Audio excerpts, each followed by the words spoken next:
Joining me now is Kit Mars. He's the president, CEO, and co-founder at Western Alaska Minerals. Thanks for joining us. Well, it's great to be here. Thank you. So first off, I love the slogan of the company right on the website, 5 metals, 1 district. And so your main focus is the Illinois Creek project. It's past producing. There were discoveries made in the 80s. So can you give us a sort of a broad overview of what you're dealing with there, that project? Yeah, sure, and it is a district, the Illinois Creek Mining District. All the deposits there, total of 4 or 5 deposits, were discovered by Anaconda Minerals Company in 1980s, early 80s, and it was a greenfield discovery, and I was fortunate enough to be the first project geologist to run that. So in the early 80s. So lots of history there. You know the terrain. A lot of history. We have a porphyry copper deposit, high-grade gold, silver vein. Illinois Creek was an oxide gold, silver, first open pit heap leach mine in Alaska just prior to Fort Knox. A little smaller, not as much financing went into production at the all-time low of the gold market, which is not a good thing to do. But as part of a big carbonate replacement deposit system, so gold, copper, silver on one end, same system, 6-7 kilometers away, we have our Waterpump Creek high-grade discovery that we're working on right now, and it's extremely high-grade silver, zinc, and lead. So it's 980 grams per ton silver equivalent. So that is polymetallic. I always want to add that. Right, and so you came up with an initial resource estimate on the Waterpump Creek zone, and you're looking at nearly 75 million ounces? That's correct. Yeah. Again, that's a silver equivalent, so it includes all 3 of those. It does factor in recovery, so we try to be very conservative on that.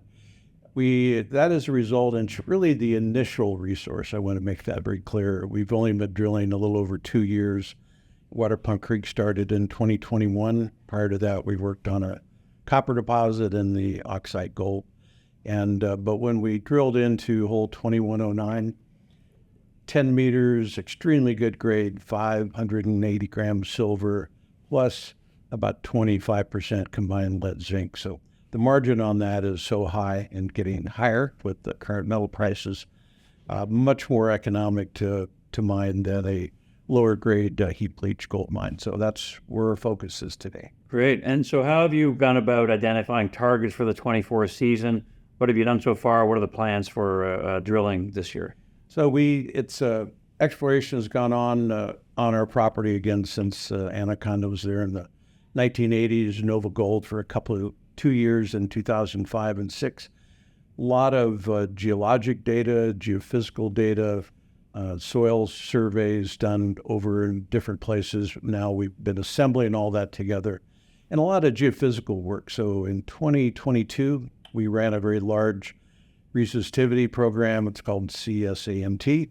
And then last year in 2023, ran an extremely high definition 3-dimensional induced polarization study. So we're putting those 2 together, and that's helping us define the drill targets. So this year we'll be starting out at our LH South Zone, which is somebody will look at the cover of our corporate presentation that has the camp and the airstrip. The drilling will be about 100 feet off the edge of the airstrip. So very good access, and we hope to test that. We'll be doing that first week of June. And then we will also be moving, we own our own drills. They're all in place for the last couple of years, so we set those up ahead of time. When the drillers come in, they just drive to the drill rig, and there's no keys. You just hit the button. And so they'll start drilling within probably the first 24 hours of getting there. Great. And we'll be testing our Warm Springs target, which is just to the east and south of the past producing mine. So 2 different areas we'll be targeting throughout the summer. Now, on the financial side, you recently raised some money through brokered deals, non-brokered deals. How have you found the market, number one, in terms of raising money? Is it kind of loosening up, or is it a challenge, or not really? And what's the money plan for? Well, since we accomplished and closed on our financing, so it was very successful. Easy is not a word you use in today's markets. It was up and down and all around, but we have a very good deposit, a very seasoned team. Joe Pekenbrock and I Andy West and a few others, we probably have 100 years of experience working in Alaska.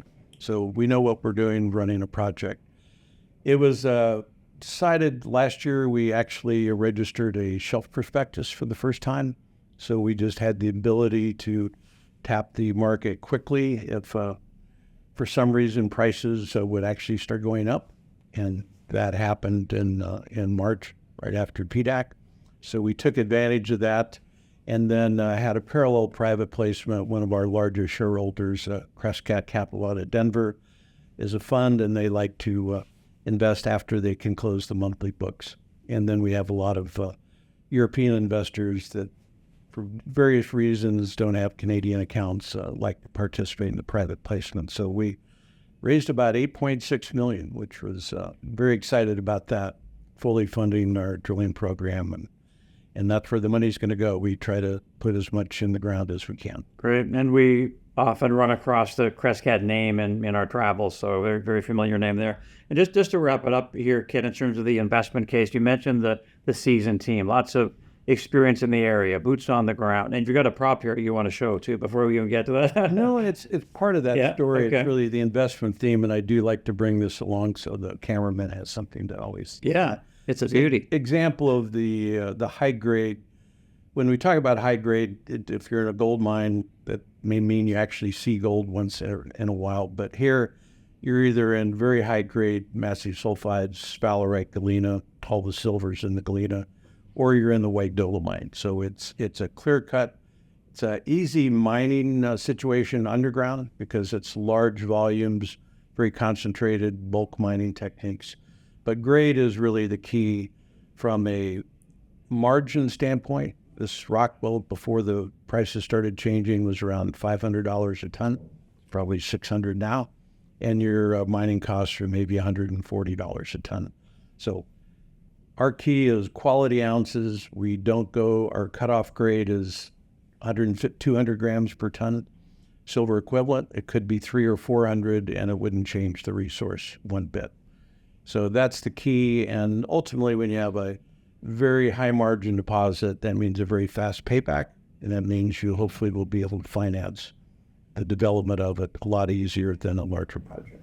And you combine that with 100 years of experience, of people who really know the terrain, then you're looking good, right?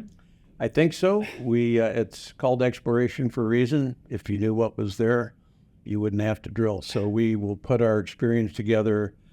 Excellent drill team. Our drill contractor has been with us since 2016.